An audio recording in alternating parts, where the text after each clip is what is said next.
civilmedia.mk. Slobodno, независно, отворено. Дали имаме доверба или не, ние сме навикнати на донесување на судови, па и пресуди, пред нешто да се заврши. Значи да почекаме да се заврши, да се започне, да се одвие, да се заврши и да ги согледаме аномалиите, па тогаш ќе градиме доверба или не. Јас имам само еден интересен, онака мој заклучок, нели, статистика, а не политика. И овде, зашто разговараме, статистиката не може да биде филозофија. Ако е до нам, новинарите или писателите, да напишеме по еден есеј и ќе завршиме работа. Ова е процес на собирање на податоци и на броеви. Мора да е статистика.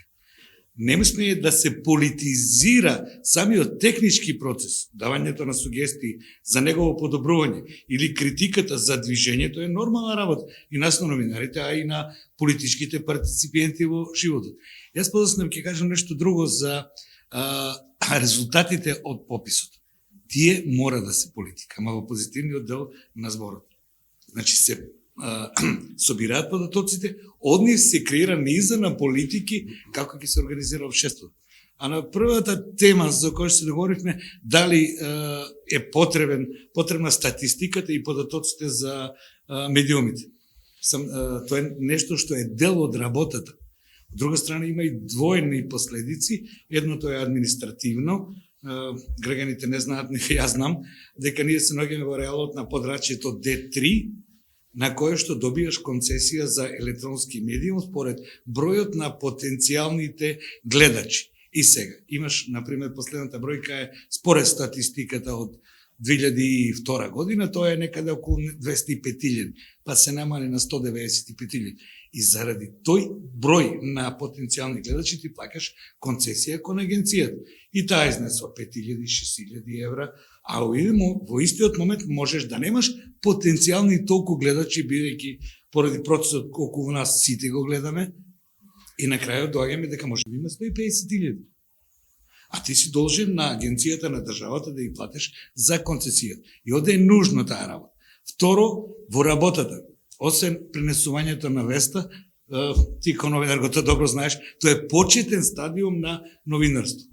Следните стадиуми се анализи, следните стадиуми се поттикнување на дебата во општеството на темата за која што даваш податоци, а оде ти треба споредбеници и споредбени податоци, и многу тешко да направиш, да се соочиш, правиш еден прилог за мојови сограѓани, некој од советнички мисли дека председателката на Совет го каже тоа. И одеднаш кога ќе направиш процент, тоа е неверодостоен.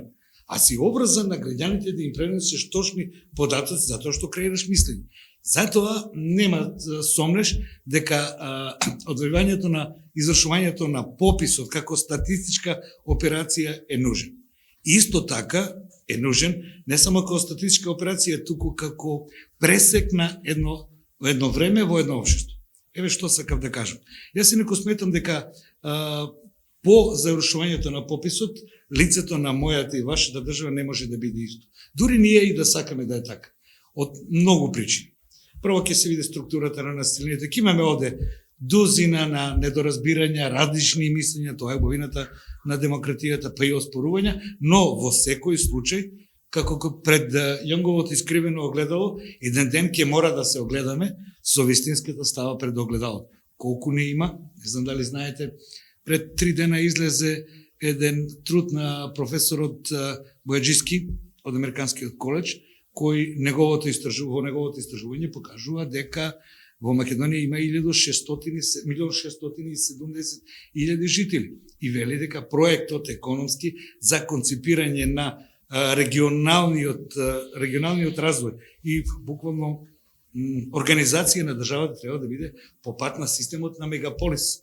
Дека ние буквално немаме потреба од 120 пратеника, од 15-20 министра, тоа што и градоначалникот го каже, од еднаш имаме 170.000 луѓе кои земаат плата од буџет, а кој самата субстанца на полнење не може да одговори на потребите. Значи мора да се скратат парите од капиталните инвестиции кои државата за својот развој ги нужно мора да ги има.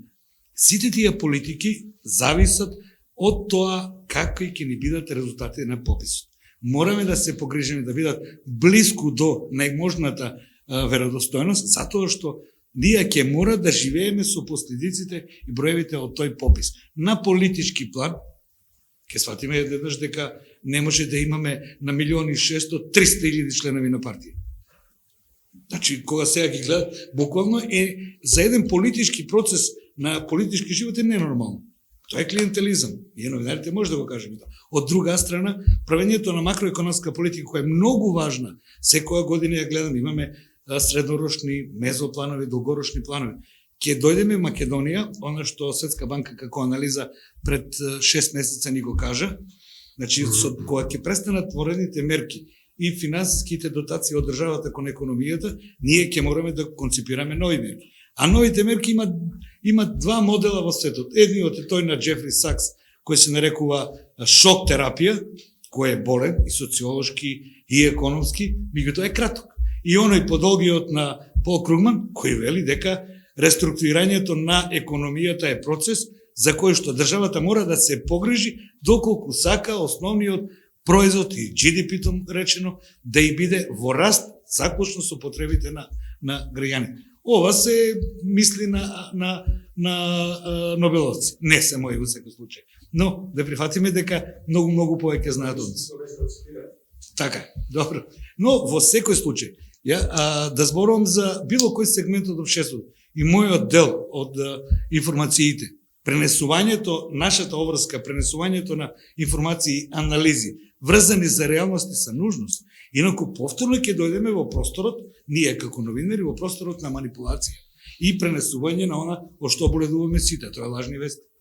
Значи, секако ќе мораме да ги користиме.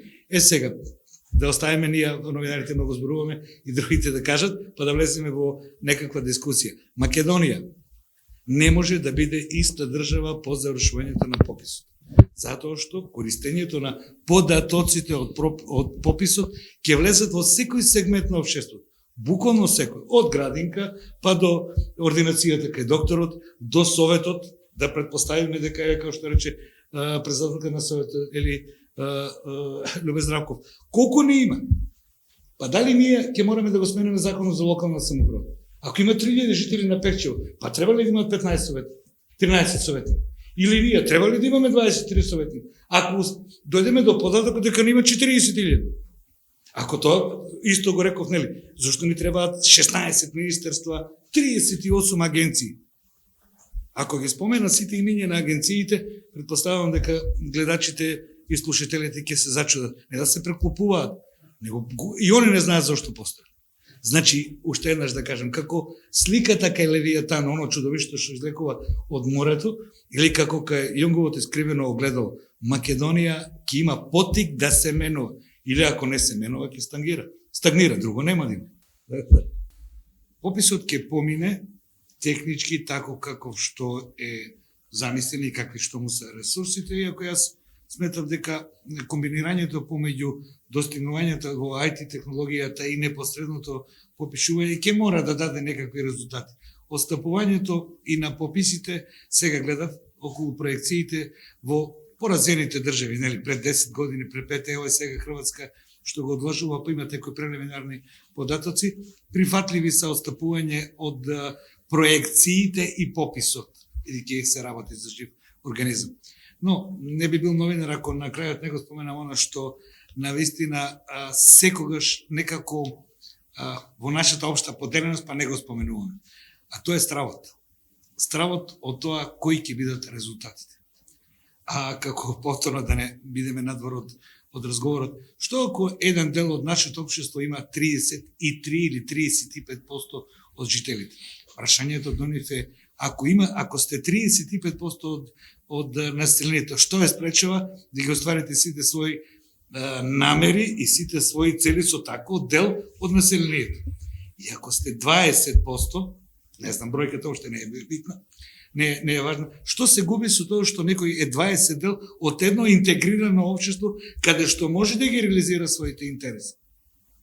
И што може да загуби во устав кој е поставен такав какав што е, граѓански, но истовремено и национален, и делови од народ, не знаеме преамбулата, и подоцна го имаме закон за јазикот, така, да подсетаме донесен со европско знаменце, Значи сето тоа е под мониторинг на една заедница и вредности кои кои се стремеме да не споменувам флоскули. И од друга страна, што ќе се менува ако мнозинството дојде до сознание дека она што го смета за малцинство, на Балканот никој не сака да е малцинство, е повеќе од тоа што предпоставува дека е.